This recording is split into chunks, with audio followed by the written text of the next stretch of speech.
Awesome. So thank you for coming out to Talks with Travis this week. This week, we are focusing on some differences when it comes to working with shorter riders.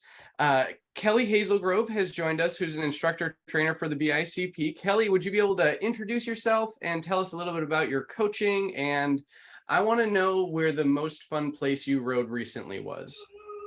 Oh my gosh. Hi, I'm Kelly Hazelgrove, and I'm an instructor trainer with the BICP. I'm level 3 certified. I just got recertified this year. And I'm really proud of how challenging that class was and how I was able to make it. I'm stoked. I got my level 1 in 2014, I think. And then I had a baby and then took my level 2 right after that, which was challenging, but that was awesome. So I've been coaching ever since then.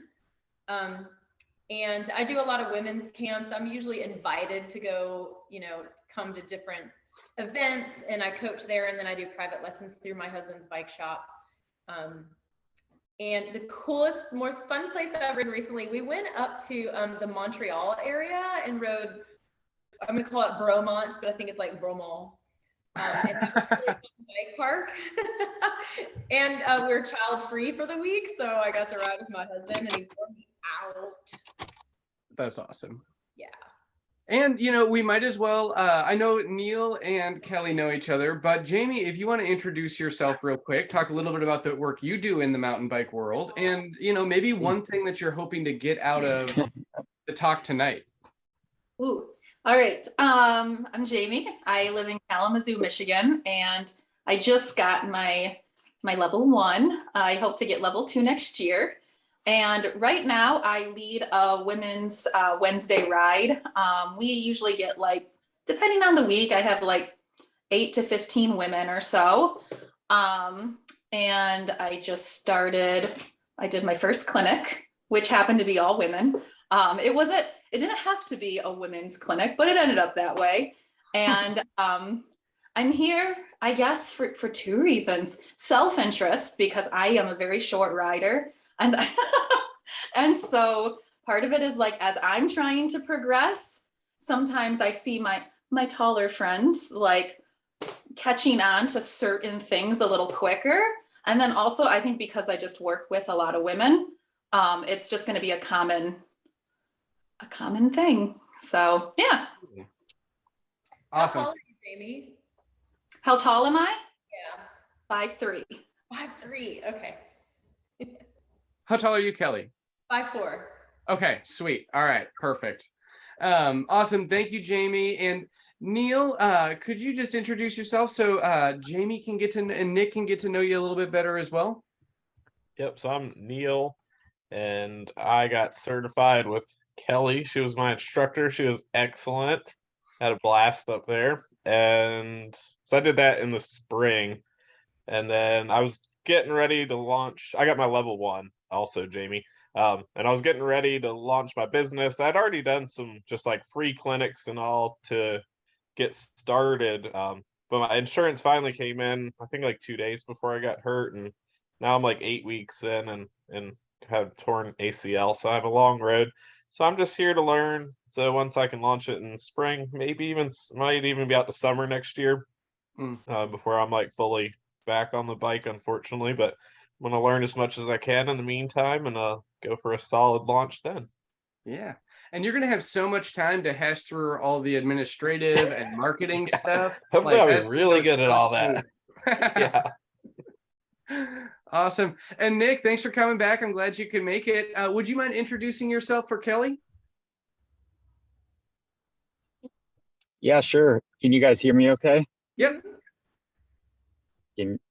Okay, cool. My name's Nick. I'm out here in San Diego, California. And sorry, I'm in the car right now, but I'm level 1, got my certification back in April. And my interest in being on the call tonight is that I do coaching with a nonprofit org out here, which is called Sprout Kids.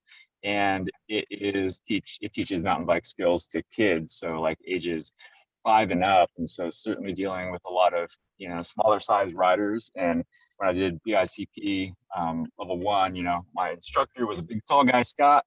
And then I kind of by the book with BICP skills instruction. A lot of times like static holds and a lot of the implements that we use are, based on kind of like more average size people. So really curious to see how things, might be adapted for smaller riders and kids. Awesome. Thank you, Nick. And John, just saw you jumped in here. It's good to see you. Oh, John got out for some reason. Hopefully everything's okay. Cool. Well, so to kind of go through what we've got on the outline for tonight, we're going to talk through some of the advantages and disadvantages that come along with being a shorter rider. And we're going to apply those to a lot of our fundamental skills, especially from level 1. How's it going, John? Good. Good. Yeah, we're going to go through those in a lot with in regards to a lot of our level 1 skills. And then there's going to be tons of opportunities for questions, because that'll definitely help make sure that y'all get everything you want out of this course tonight. And we'll kind of just go from there and kind of cover all of the bullet points that Kelly and I put together. Awesome. And John, if you don't mind introducing yourself for Kelly. Kelly is another BICP Instructor Trainer, and she's based out of Virginia.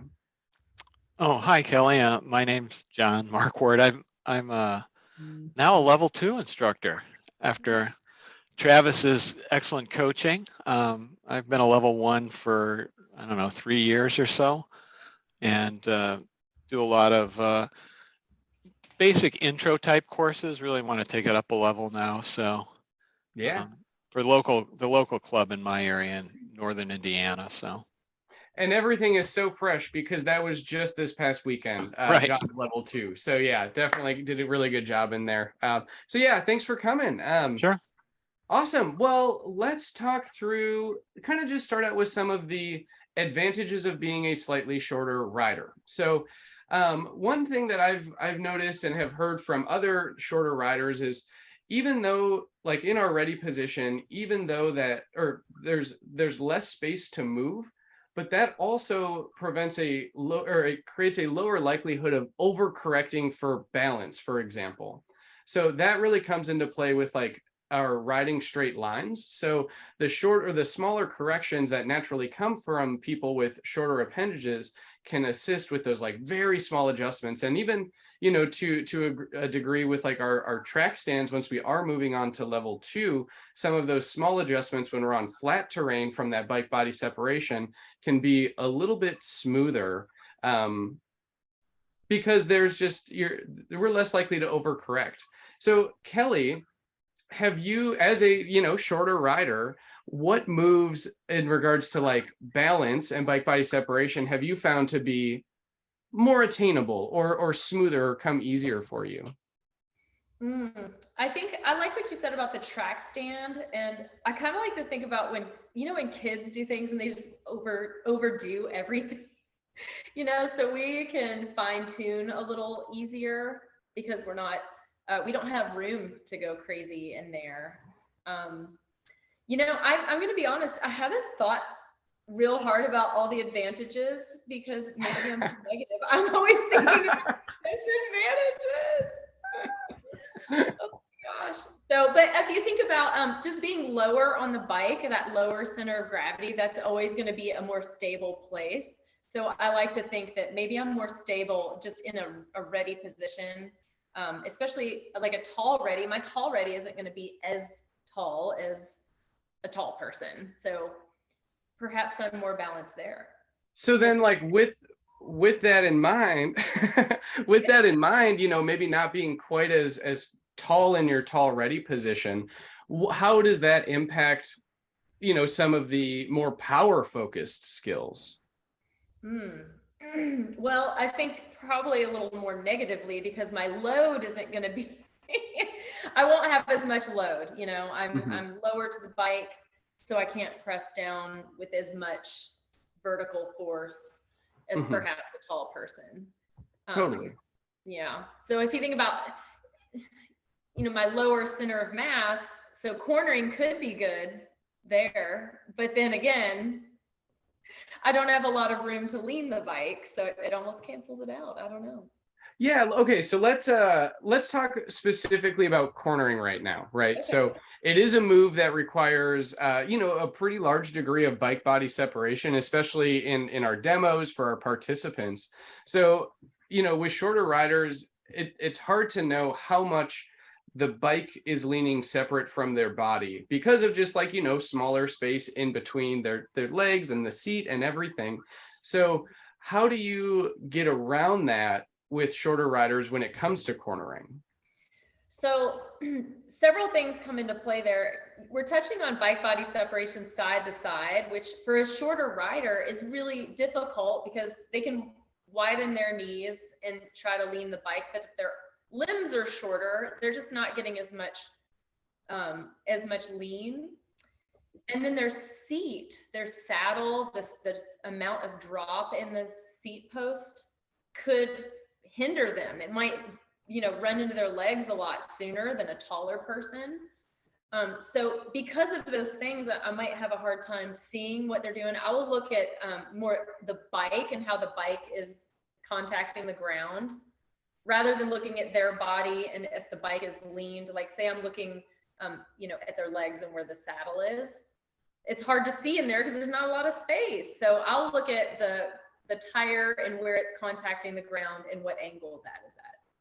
Cool. And then I'm thinking also like seeing that their shoulders are still like square to the ground, I think would maybe like be a part of that too, to make sure that it is like, still, they're not just leaning with the bike, right?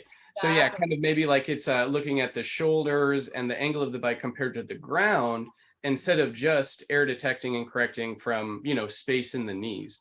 And I think that's a really challenge. And cornering's difficult enough to air detect and correct on. But yeah, I think trying to pick out those other body parts on shorter riders that could still indicate that they're performing it correctly, even though it's not the way that is necessarily the easiest way to air detect and correct from. Yeah, and they might actually have to hinge forward a little more so that they have room to lean the bike. Whereas, a big, gangly, tall person, they might not have to get as low and they can lean the bike because they have more arm space. Yeah. Yep. So Awesome. I have a great story about short people in cornering from my most recent level 1 class that I taught. And I had 2 women that were quite compact. They were short limbs. And they were like, well, I never got a dropper post because it wouldn't be able to drop very much on these like extra small bikes that they were on. And so they just took the whole seat post and saddle, just took it out so that they could, because they were unable to lean the bike to the side for cornering. It was completely in the way. They were getting like this much lean, at Yeah. best. So once they took that out and they got used to it, they were really made great improvements. So we, then discussed, finding the right dropper post that can at least get that seat out of the way. I know we had on our list talking about saddles, but some saddles are wider than others. I had a really comfortable saddle recently that was kind of high end, and I was like, yeah, I've heard great things, but then it was constantly hitting me and it was in the way because I don't know if they would do that to everyone, but it felt like, what, I think I need a slimmer profile on Just that. to allow for more movement. Yes. Yeah. Yeah. And did you end up on a saddle that you really liked? I do. Yeah, I do. That one was really comfortable, but if you are trying to move around in the air or anything like that, it was just in the way. So I went back to my old saddle. Yeah. And I don't want to name names, I'm not sponsored or anything. Okay, cool. Unless you want me to, I don't care. No, it's all good. Yeah, and I think you mentioned droppers a couple of times, and like tall riders that have the dropper seat post all the way inserted with like a 200 millimeter travel dropper seat post is like, that's so much space. And it's only because they have like the limbs long enough to allow that, whereas like an extra small bike, they maybe have like hopefully like 120 to 150 in like in a ideal world, but that's still substantially less space to move underneath the bike. Yeah, I'd be curious, and this is not necessarily a question for you, Kelly, because I know you don't manufacture bikes, but I'd be curious to see if, like, as you know, a wider range of people are getting into riding, if that we'd see smaller frame sizes be able to accommodate, you know, appropriate size droppers. I think that would be great. I had a bike that was a small, and it came with like 100 mil dropper. And it wasn't enough. I was like, this is horrible. It's not enough. But then it's really hard sometimes to find, based on the frame and how much space is in that seat tube, to find an appropriate dropper that can go with the bike that you have. So these, you know, you got to be careful with that. And when I was back in West Virginia, we were trying to get this. It was I think it was either a size, I think a size small frame. And we were trying to fit a larger size dropper, or, you know, longer travel dropper onto it. And it wasn't necessarily the height that was the problem, but it was how the seat tube curved at a certain point.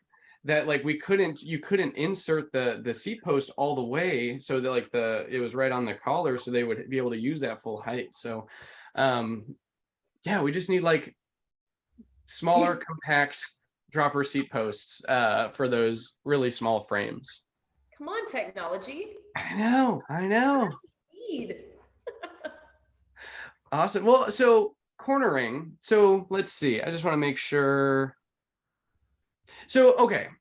We've talked about like dropper seat posts and bike by separation within cornering. Is there a strategy that a shorter rider could use, or maybe like exaggerate a particular component of it to make cornering, you know, level 1 cornering a little bit easier for them? Yeah, so I would say pointing that inside knee through the turn. Hey, Joanna. Hi. She's speaking of short people. And I had to show up to this one. Short people that ride super, super well. Joanna, would you mind introducing yourself real quick? Oh, hey, you guys. I literally just got off the bike. I like rushed in here because I was like, oh no, I'm going to miss this. But I'm Joanna. I am a BICP level 3 instructor and also an instructor trainer. So I love BICP. This is the jam, y'all. I'm stoked to be here. Girl, awesome. How tall are you? 5'2". She's a powerhouse. Love it. 5'2". She also made these earrings I'm wearing. I hope you can see these MTV. Yes. Yeah, baby. Anyway, so back to cornering. Joanna, we were just talking about cornering, like flat corners, and how with short people, we have short limbs, and sometimes it's hard to lean the bike to the side and do bike body separation side to side.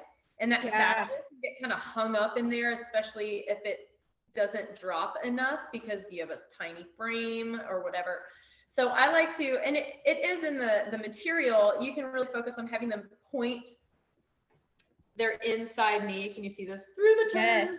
Yes. So the inside knee, that way you can really get that counterbalance better in that, I know it's like level 2, we get to more the counterbalance and twist. So for this, it's hard to lean the bike because the saddle is just hitting them in the leg, right? Yeah. So try to point that knee through. Yeah. And that can help. Just to create that space. Yeah. Yes.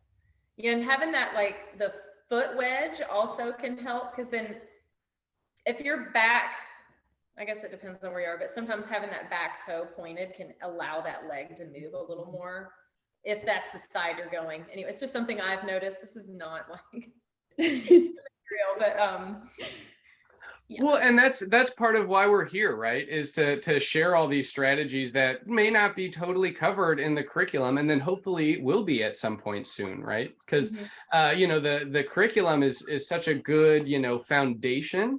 But, you know, depending on the body types of our riders, we need to make some small adjustments, like, you know, maybe opening that inside knee a little bit earlier. Is now a good time? Travis and I talked the other day about some like societal pressures growing up. Is now a good time? Okay, so something that I've thought about, I don't know if it's true, but it's something that I notice in women is that, you know, we are conditioned to not, like, you know, how man spreading, just sit down with our legs wide. And so I think that because of the societal conditioning growing up, it is hard for women, I think, to widen their knees on a bike and to do that bike body separation side to side. It's just something I've noticed. Men immediately get in that position and don't seem to care. And women, I really have to fight with them to stop holding their knees together. And I think it could be because of the conditioning there. So it's like just a slight extra battle. And I'm not saying all short people are women, but a lot of times they are. And so I want to try to fight that. And you might have to have them, so opening or pointing that inside knee can kind of help with that, I think. And just like, yeah, getting like building the comfort around just like taking up more space on your bike. Exactly. I think can be challenging too. Yeah. Yeah, we're kind of conditioned to stay small and don't take up a lot of space. And I want them to get after it, you know. Does anybody else have thoughts on that or anything y'all have noticed about working with the ladies? Yeah. Like I do. Could I say something about that? Yes, Kelly, I think so 100%. One thing that I work with, you know, female riders that are short like myself, but honestly, that could be men as well. It doesn't matter, is to think about getting a little bit more aggressive with the bike. And we talk about being the pilot instead of the passenger, right? Like really figuring out how to move the bike beneath you. Like you said, Travis, with bike body separation and all that as well. But it also is a mindset to come into that like pilot mode, like, oh yeah, I can control where the bike goes. And so many times, because Kelly, and I like that you mentioned that, because like a lot of times you'll see like women crossing their legs and we're just like, you know, like doing our thing. And it's okay to come from this space of, yeah, taking up space, being more aggressive, especially on the bike. You're kind of like tapping into this like masculine part of yourself in order to maneuver and gain control, because we want more balance, stability, and control on the bike, right? So these are all things to just kind of tap into and to not be so timid around that. And honestly, I think that comes from practicing on the bike, learning how your bike works with your body, because it's not just like one size fits all. That's what this call is about, right? Like shorter riders versus like people in different bodies. It's gonna feel different for you. It's gonna feel different for you. Things that look super easy to my husband, who is 6 foot, I try to do the same thing. He's like, yeah, this, and this. And I'm like, I'm gonna take a minute. Hang on, let me try and figure this out. You know what I mean? And so I have to figure out like, okay, cool. Like maybe my timing is different for a certain move. I love that you guys mentioned that about cornering, because I think the same thing. But also something that for me personally, I realized that my timing was a little different starting my manuals and my preload through my bunny hop. That was a big thing that I struggled with for so long. And of course, like I'm still practicing that now, but it's just different. I had to really dig for that. I had to dig through the heels and like try to get the bike up in the bunny hop. It was super difficult. Kelly knows this. I've been struggling for a while, y'all. So I brought the agenda to discuss that tonight. It was so hard. Yeah. So anyway, I feel you. If you are a short rider, yeah, I understand completely. But dealing with shorter riders, there definitely are some things that it's just different, right? Mm-hmm. And yeah, so like one thing that I'm kind of curious about, and we will definitely touch on manuals and bunny hops and how we adjust for shorter riders on that front. But I'm curious, what have y'all done to set your bikes up differently as a shorter rider? Because it's got to be more in depth than just like a smaller size frame, right? Yeah. Yeah. So, you know, we talked a lot about dropper posts, finding the right length that'll go into your specific bike, right? Because sometimes the seat tube is shaped weird. I like a shorter stem, not having too wide of a handlebar, like figuring out what the right handlebar width is for your body. That's important. Let's see, is it time to go into the APE index, Travis? Let's do it. Oh, sure. I forgot to measure mine, but yeah, let's talk about that. So this is for me, I like a riser bar. So it has a little bit of rise on it. And this is, I love that Joanna just mentioned, like, we're all different. Every single person is different. So I'm a rock climber also, which means I have measured my APE index, which is your wingspan, fingertip to fingertip, versus your height. And it's really nice if you're a rock climber, if you have a positive APE index and your wingspan is longer than your height. Well, I have a negative one. So my arms are an inch shorter than my height, right? So that means that if I have my handlebars are low, like on the stem, there are no spacers and the stem is like slammed down, then I feel like I'm just like this. And it hurts. I can't do it. So I have to have my stem up a little bit, or I have to have a riser bar, because that's my body and I know my body.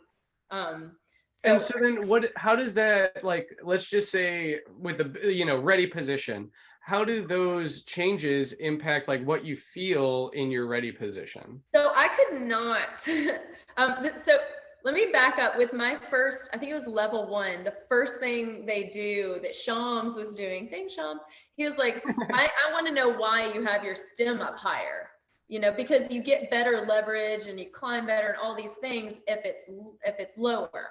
And I was like, well, I kind of have I have this negative APE index and it hurts my neck, and I absolutely cannot get light hands if I have it any lower. So I've tried it. I would go on rides and I just feel like I'm resting on the bars the whole time, because I just can't get into my feet, right? And that's my body.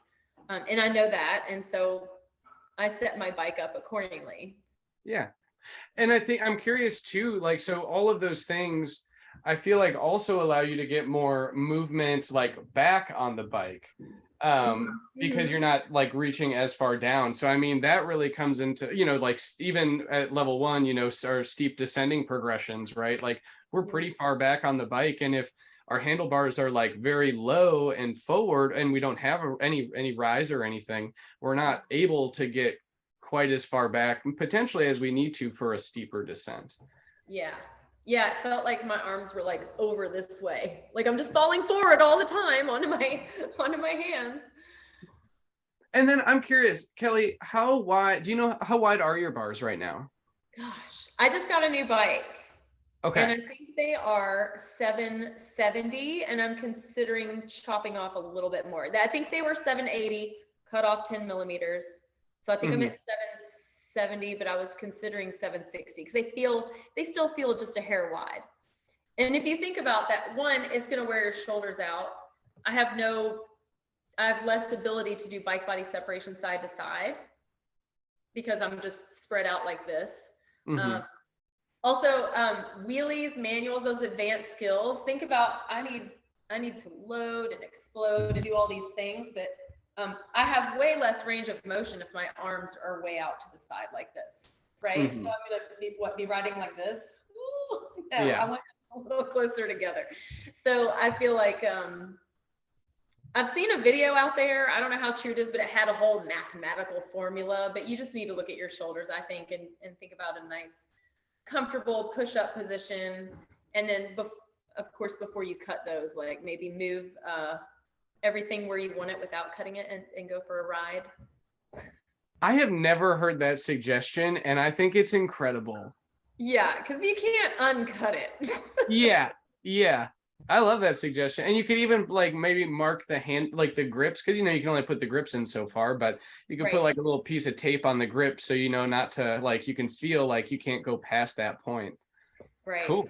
Or if you have get some grips that don't have the ends on there. I mean, whatever you got to do, just don't ride between tight trees and forget that you didn't cut your bars yet. Yeah. I like that. But I mean, I'm sure you could still learn a lot from just, focusing on some skills in the parking lot. Right. Yeah, for sure. Yeah.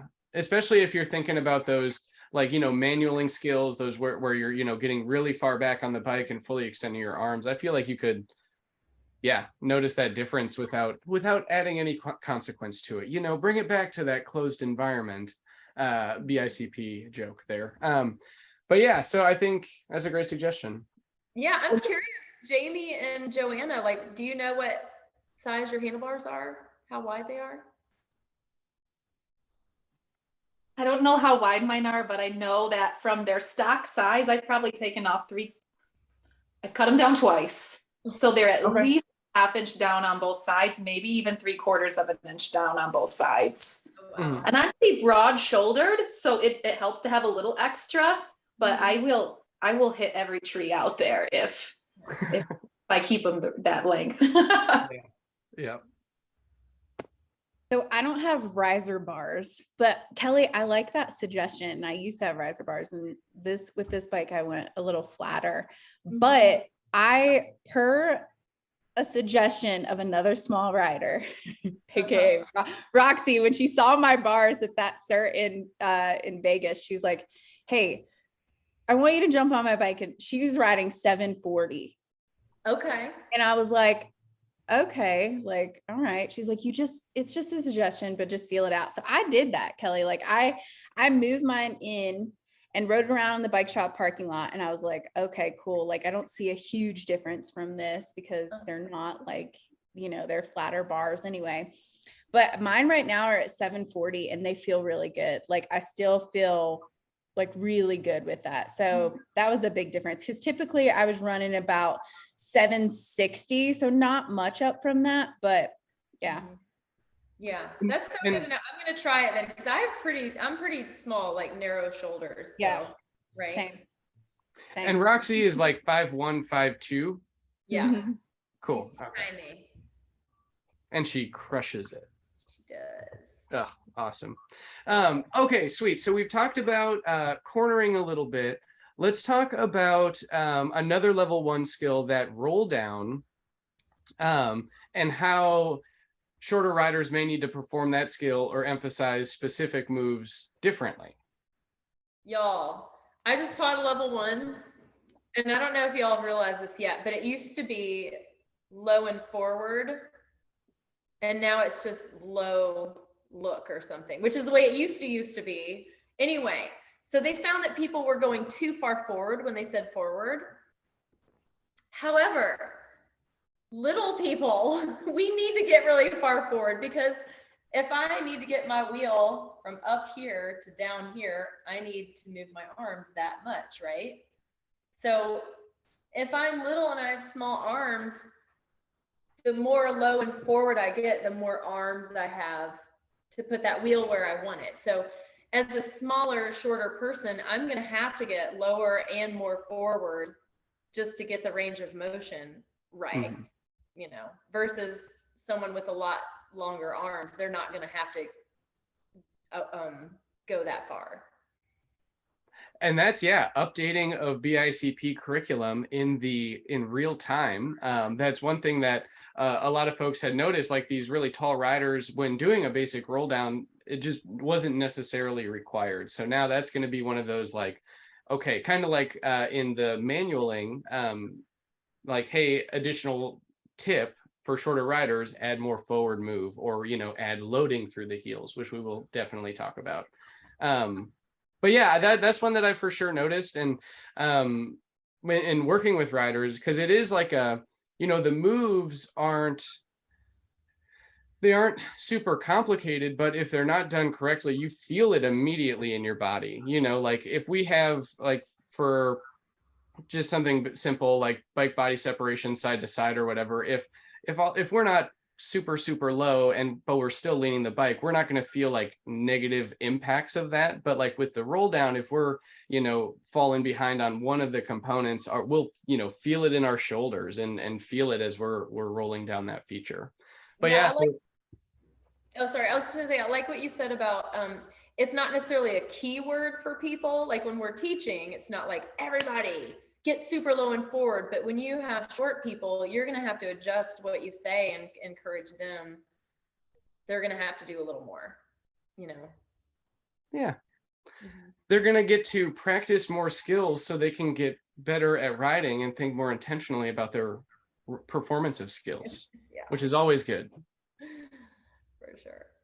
Awesome. And then, kind of the only other level 1 skill that I thought, more in depth about in regards to working with shorter riders, and, definitely throw some more out there if you guys do have feelings about other level 1 skills, but the dismounts are huge for shorter riders.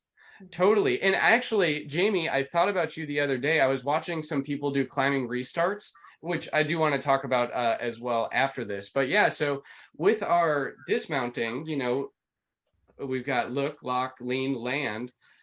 The leaning component where we're, leaning that bike to the side so our rider can like reach the ground easier it's so funny.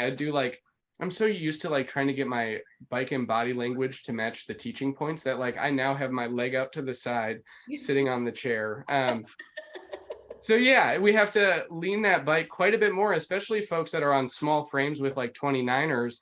That lean is going to become that really, really important component where, I'd say for a lot of, taller riders, maybe the look, or, I feel like the look and the land are really important, but I think that lean becomes huge. So have you noticed, have you guys been coaching shorter riders to lean so they land further away from the bike, or how have y'all been? Yeah, I see Jamie shaking her head, nodding her head. Yes. You just have to. I feel like in order to, get that safe landing position, your bike does have to be leaned so much more. And then also on like, the descending dismount, when you're on a 29-inch wheel and you have less than a 30-inch inseam, it can be, it's an interesting experience, and that lean becomes pretty important. For sure. Yeah.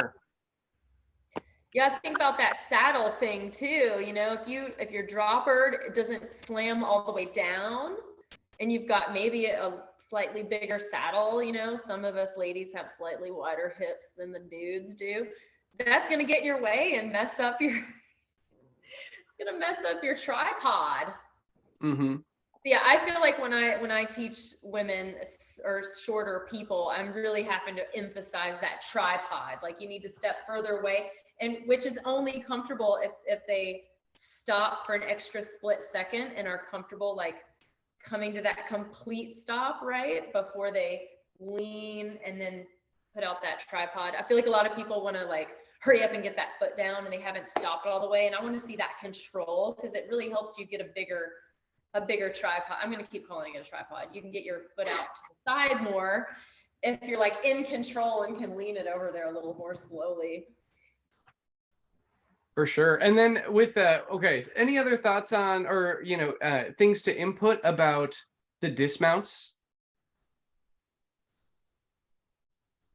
Cool, no worries. So I was thinking about restarts on a climb, and I noticed that like there are times, when we're looking at our power position, that like roughly 1 o'clock position, on climbing restarts, I feel like for shorter riders to have that pedal all the way up there can make it a little less balanced. And I think there's, we're attempting to, as instructors, we're attempting to find the balance of that like perfect demo and showing that power position. But then like when we're coaching our participants, perhaps like recommending 2 o'clock, so they're not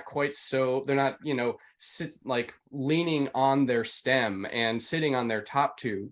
That might give them a little bit more comfort over the bike. What are y'all thoughts on that? Or is that, yeah, because that was just a thought that I haven't like put that to the test.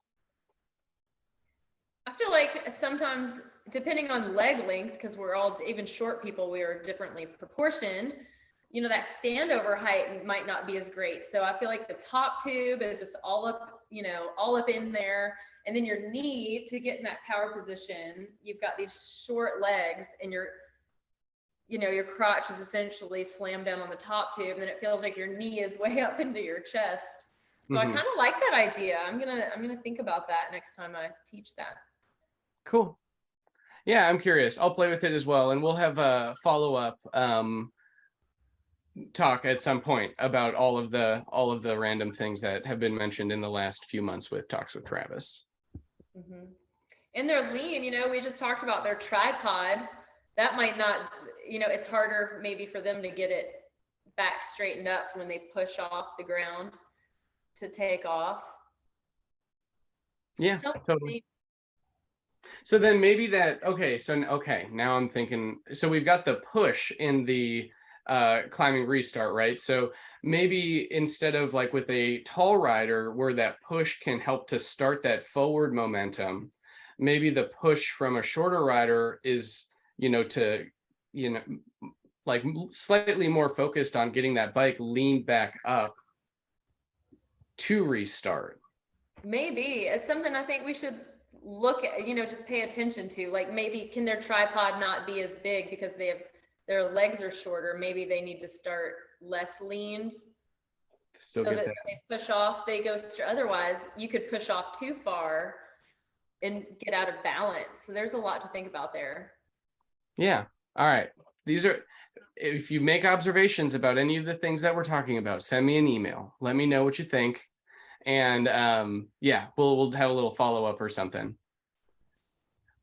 So, okay, this is going to be like before we talk about manuals, I'm curious, like when we have a mixed group of heights, which we always have a mixed group of heights in our programs, how do you implement the strategies for those shorter riders? And this is, you know, not just to Kelly, but, you know, Joanna, Jamie, anyone who's been working with short riders recently.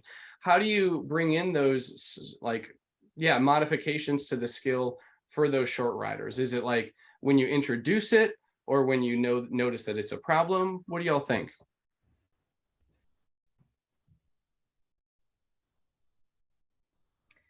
For me personally, I just use it as more error detection. I just wait and see if they can handle it, and then we'll tackle the problem. Except for the roll down lunge. Once we increase the height, before I increase the height, I would give them that instruction. Totally. Yeah.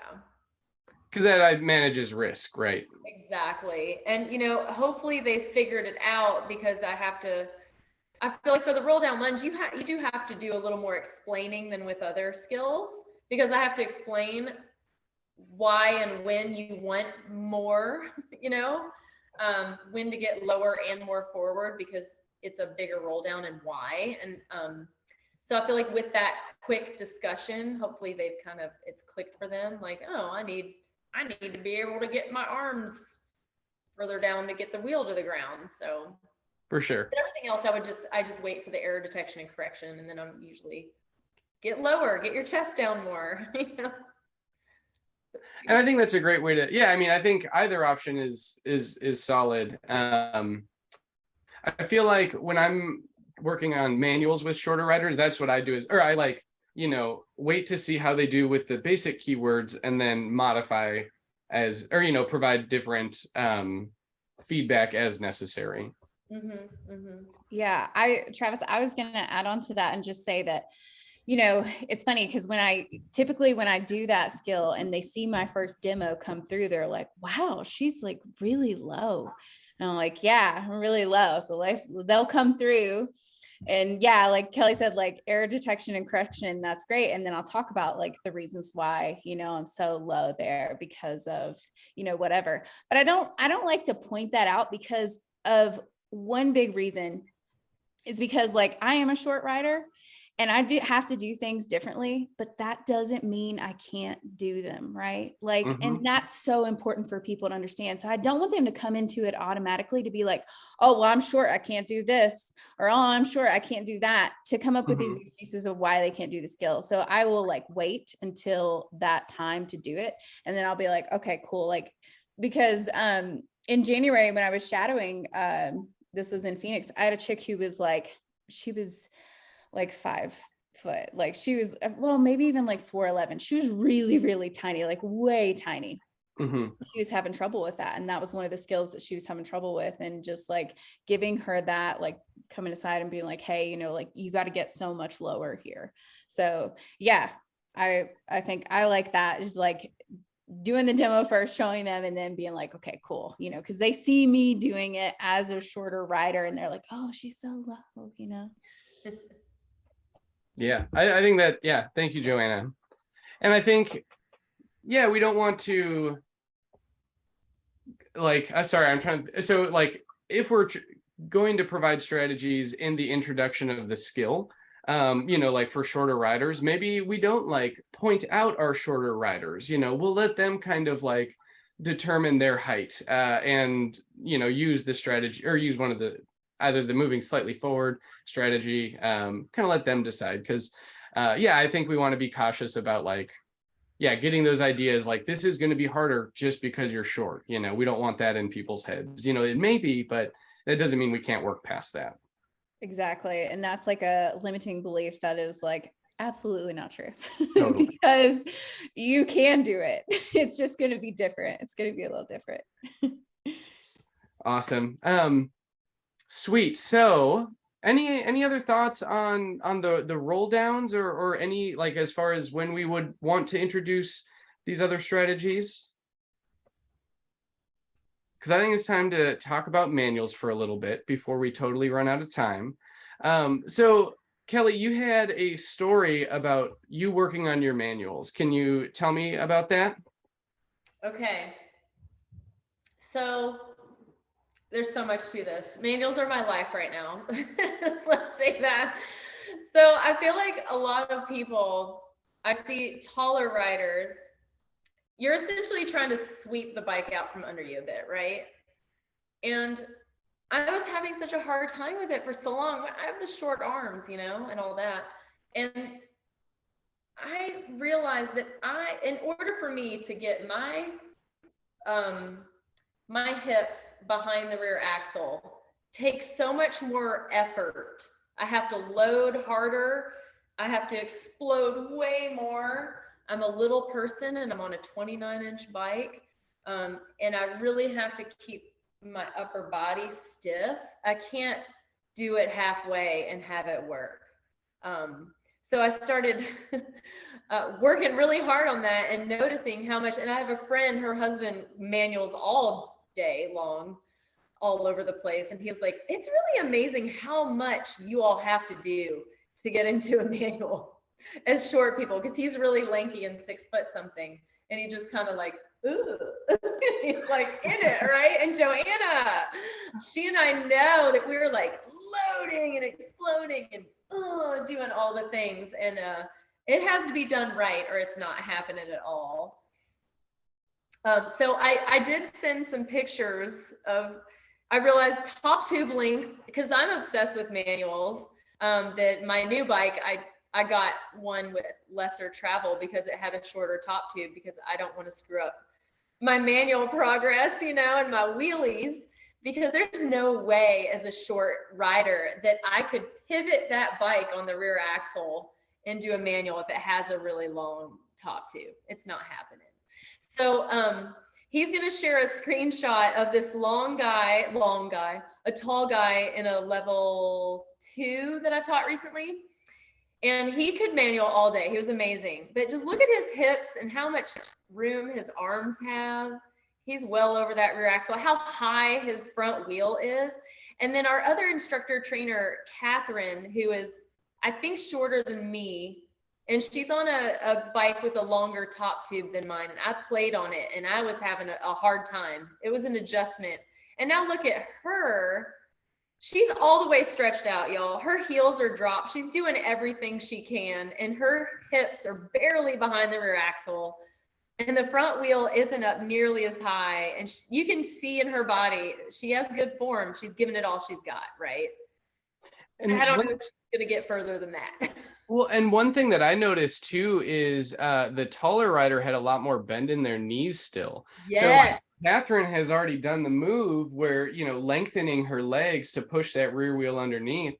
And there's not much, yeah, like you said, there's just not much more room to continue to push.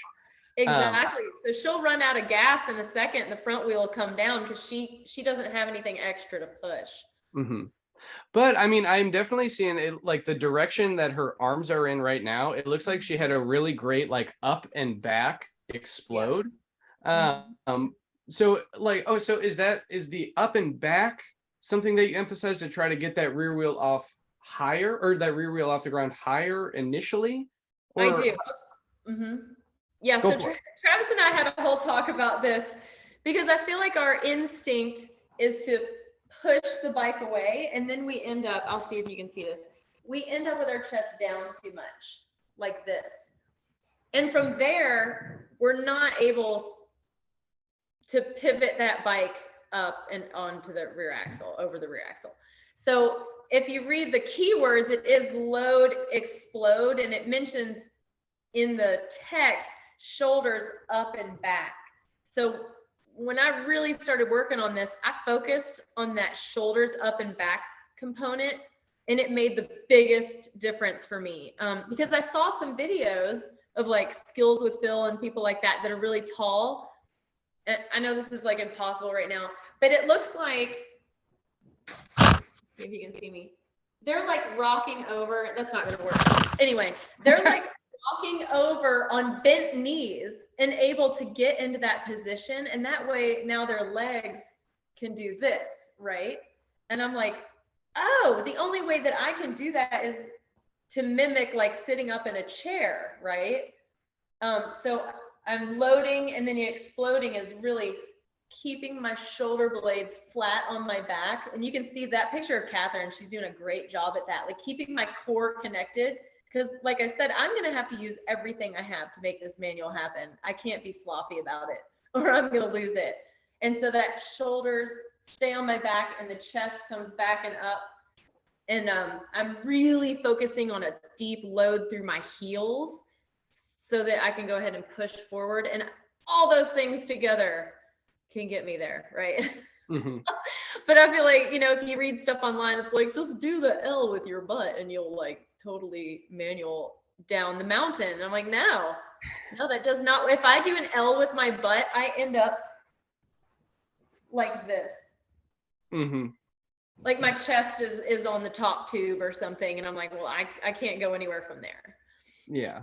So I think working on a really solid load explode is step one, and then getting people to get their chest more back and up is really helpful for the short folk.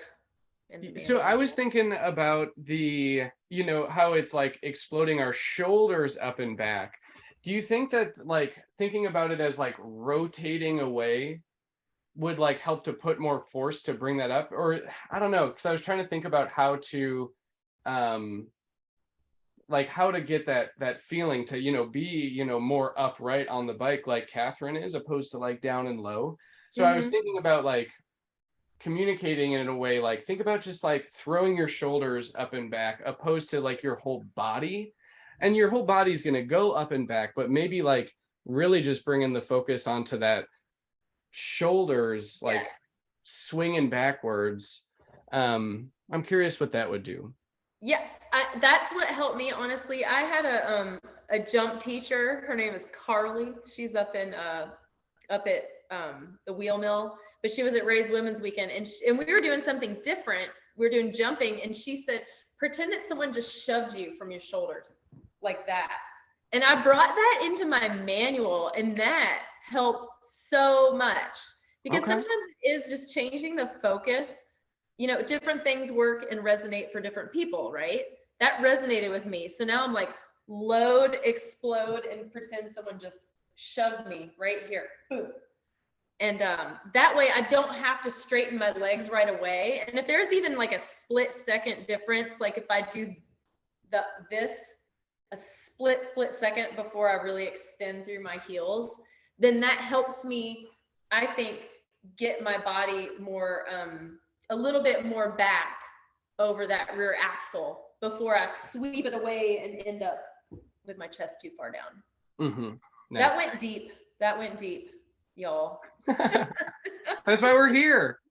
I know. So something to tweak and experiment with. Like I also learned like, oh, the only way I can make it happen is if I start with both heels dropped.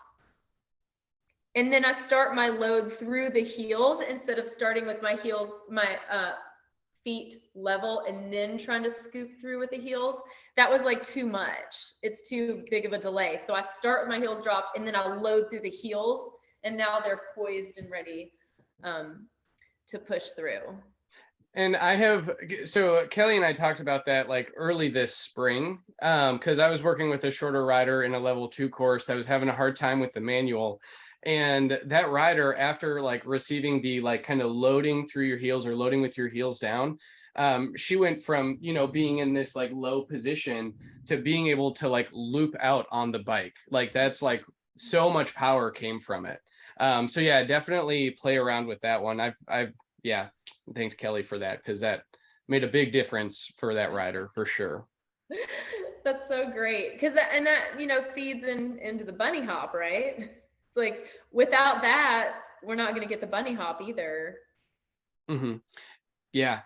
So Joanna, is there any point that resonated, or any of the like main teaching points of the manual front wheel lift that resonated with you to get yours dialed in?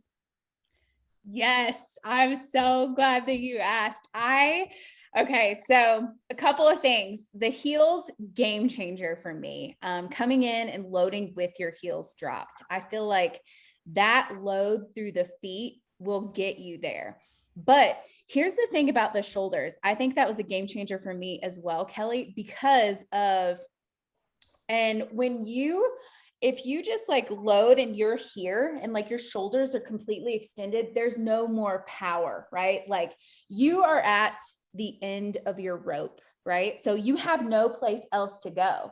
So if you bring your shoulders back, bring those shoulders back into the sockets back here, come from an open chest. One cue that I'll give people is like to have this open chest here and shoulders back to come from this strong position, because then you can make that movement here if you needed to, right? Like back and forth through the arms. And I don't know if you guys could see that, but that was a game changer for me, keeping my chest up and back and locking those shoulder blades back, which I think is a good cue, because if you're just here extended through, you're, like I said, you're at the end of the rope. You have no place else to go. And that is a very limiting factor for a lot of shorter riders. So I have found that, like, man, taller guys do this. They're just kind of like loading through and they're like, okay, cool, we're here. But even taller riders sometimes will extend through the shoulders too much and just drop their head down. So we have to keep that head up. And that goes back to that, 3 essentials of looking ahead, because you want to keep your eyes up and ahead, right? So game changers for sure. I'm telling you, that'll help your shorter riders, dropping through the heels and those shoulders back for sure, y'all. Mm-hmm. Mm-hmm. Awesome. Thank you, Joanna. Excellent. Okay, I'm going to stop this screen share. So does anybody have any other questions about, some modifications for manualing and on that front? I don't know if we have enough time to go like straight into bunny hopping, but are there any other questions about, short riders and the skills that we've talked about, or some of the concepts that we've talked about? Travis, I was just going to add one more thing on that. So another limiting factor is, again, and we kind of been chatting about this, is that saddle. So if their saddle does not go all the way down, or their dropper's like too long or whatever, they're not going to be able to get that range of motion back.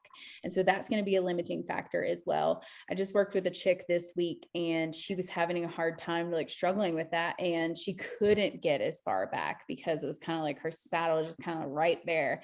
So she's like buying a new dropper. She's like, oh, screw this. So those are just like little tweaks and little things that I think that could help for sure. Awesome. I just want to say kudos to, or go ahead, Travis. I was gonna bring it back to the higher stack height and the handlebar and some riser bars just real quick. So I think, and maybe I mentioned it really early on, but like, I think that like slightly higher stack height and just like being a little bit more up will allow your weight to get further back, because you're not being forced as far down from that, a more aggressive riding position with the being really, really low. So maybe if manuals are something that you're having troubles with, maybe try playing around with that stack height, right? And kind of messing around with your bike setup, because that could also make a big difference. Cool. Sorry, Neil, go for it. I was just going to say kudos to Kelly doing that on a 29-inch. Like, I don't have much on you. I'm 5'6" on a medium frame, and I can get up in my manuals fine, but I find myself my butt biting my back tire a lot. Like I've thought about going 27.5 just for that, just to have, it's only gonna be 3/4 of an inch, but it's gonna give me a little more room. Like it happens fairly often to me. So I don't know if I just need to be in a higher balance point, and that'll make I think of like a triangle, right? Maybe I just got to ride a higher manual. I like the lower manual because you have more play. You got a lot more room for play, but it's hard on a 29-inch bike when you're short. And I think like with so the level 2 is that like higher manual, that like exploding up and back. And I think about that movement opposed to like, YouTube stuff like that, that L, it's like more of like a check mark. That's kind of like the movement that our body's going through as we're loading and exploding up and back. So that's kind of how I think about it. Yeah. Yeah. Awesome. Cool. I'm going to go over my notes real quick. Kelly, did we miss anything that we talked about outside of the bunny hops? Gosh, we just talked about some really nerdy suspension stuff, but We I did. feel like a whole other convo. Well, but so let's just like talk about that, because suspensions, just real quick, right? So what is typically the minimum rider weight on a full suspension bike for like their suspension settings? Not to call them out, but I have Fox, and the minimum weight is 120 on all their charts, and it's kind of fuzzy there at the bottom. So I have to do, I think, more tweaking to get it set up the way I want, because I am at that weight range, So we had talked about loading and exploding, and we didn't talk about front wheel lifts and all these things that involve range of motion and being short, but also loading. If you're short, you're not always light, but sometimes some lighter riders, we can't load as deeply into like firm suspension. So I like mine to be a little squishy, a little softer, so I can really load deeper into it. And I've tried to run firmer suspension. It feels terrible to me. But that means that I start bottoming out, because I'm at to go by the Fox chart, and I'm at the low end. If I want to ride plush, I just bottom out all the time. So then I have to do a little more extra digging around and maybe increase the spacers in there, or the volume spacer or whatever, so that when I hit something or go off a drop, I'm not bottoming out, but I still have like the squishy, nice plush feel in the beginning of the stroke. So it's like another thing to think about for everyone. Like if you see someone's having trouble loading and exploding, is their suspension too firm for their weight? Because I feel like we need a little bit more push in there. Yeah. And it's like we didn't give you enough to think about in the last hour. We're adding suspension to the list. Yeah. Awesome. Well, yeah, any other final thoughts? I think we'll do like quick little wrap up here and then call it for the night. But any other thoughts, any other questions that y'all have out there? Sweet. Excellent. Well, so to kind of recap, we talked about some of the, advantages of being a shorter rider, like, lower center of mass, smaller movements potentially lead to less overcorrection with those slow speed balancing skills like riding straight lines. We talked about playing with, slightly shorter handlebars, paying a lot of attention to that dropper seat post and like what sort of and how our bike is set up. And, some of the little things that we can do with cornering and our roll down to make those skills more successful for those shorter riders. And then we got to look at a couple of pictures of a short person doing a solid manual and a tall person doing a solid manual, and kind of see like the difference in body position there. But yeah, so I appreciate all the expertise that everyone has brought. It was so great. It's been a long time since I've seen Joanna, so it was great to see you, Joanna, and so good to see everybody again. I really appreciate y'all coming back week after week. And next week, we are going to be talking about the BICP website is going to be the focus. So going through all of the, little resources, and there's a couple of like little hidden things that we can definitely take advantage of on that website. So yeah, we'll go through how to get the most out of the BICP website and make sure you're getting all the pro deals that you are that are open to you. So Kelly, do you have any, any wrap up stuff you want to say? No, I think the whole point of this call today is to just highlight things that you as instructors can notice about your students and just be better instructors and help them a little bit more. So thank you all so much for listening and for participating in this. Awesome. Well, y'all have a good night. And if so we'll post this to the ICP's website in probably a week or two. So if you know some riders that would benefit from watching it, let them know, just under Talks with Travis. Y'all know how to find it. But otherwise, we'll see y'all next week. Thanks, y'all. Hi, thanks. Good night. Thanks, guys.